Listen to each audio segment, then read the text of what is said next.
Hey friends, welcome to Read Aloud Time. As you can see by the cover page, which is this picture right here, we have a new story that we haven't read before. This story is called The Kissing Hand. The author is Audrey Penn, and this story has two illustrators. It has Ruth E. Harper and Nancy M. Leake. So Miss Audrey, she's the author, so she wrote the words in this book. And then Ruth and Nancy, they did the pictures in this book. So in this story, we're going to see a little boy named Chester and his mom. And Chester is feeling an uncomfortable feeling. And it's about school as well. So let's see why he's having an uncomfortable feeling about school and how his mom helps him feel better. All right, let's jump into our story. The Kissing Hand.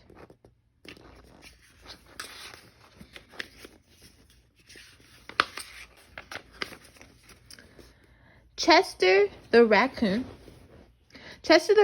stood at the edge of the forest and cried. "I don't want to go to school," he told his mother.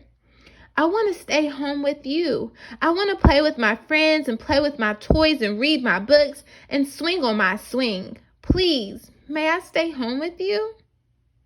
Look at his sad face. He has tears in his eyes. His eyebrows are kind of up. He's feeling an uncomfortable feeling.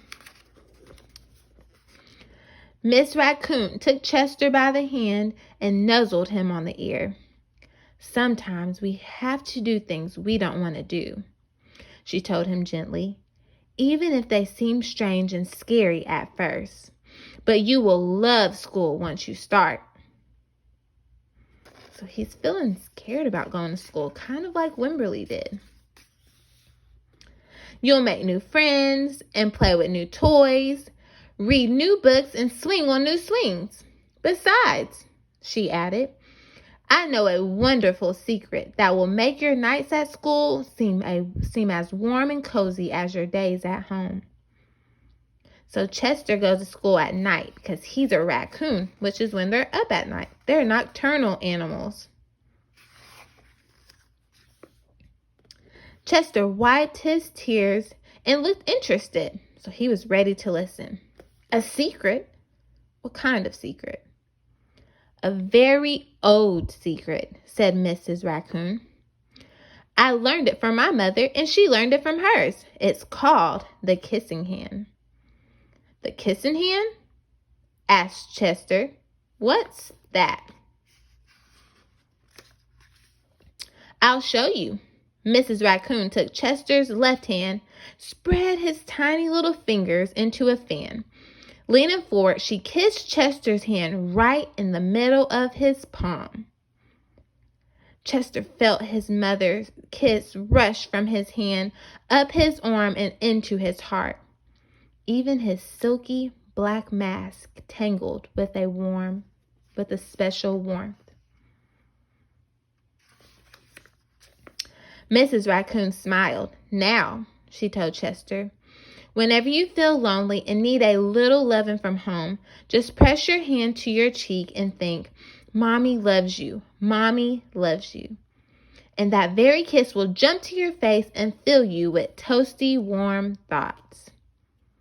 Ooh, sounds like that might be making Chester feel a little bit better about going to school. I see he has a calm face now. She took Chester's hand and carefully wrapped his fingers around the kiss. "Now, do be careful not to lose it," she teased him.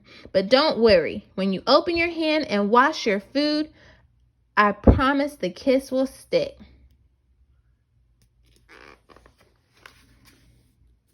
Chester loved his kissing hand, and now he knew his mother's love would go with him wherever he went, even to school.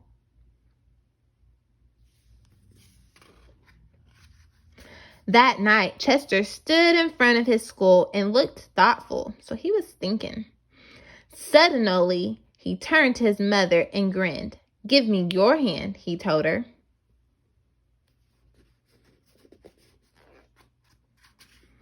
Chester took his mother's hand and in his own unfolded her large, familiar fingers into a fan.